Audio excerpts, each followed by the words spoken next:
Hi everyone, welcome back to another video from Gaming Basics.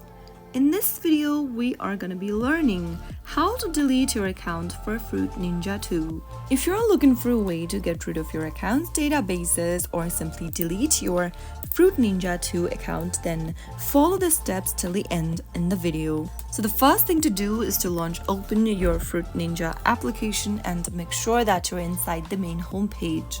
Once you're in the main home page, click on your settings icon or the gear button at the top right hand corner. In the settings menu popping up on the screen, tap on delete profile. If you proceed to delete your account, you will lose all the data associated with the account, including any purchases.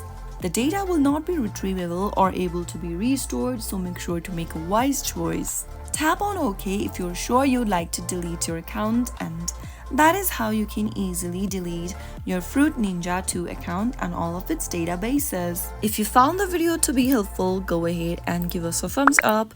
Don't forget to subscribe to our channel by hitting the subscribe button. Press on the notification bell so that you'll never miss another upcoming upload from us. I will be back again in the next video. Thanks for watching.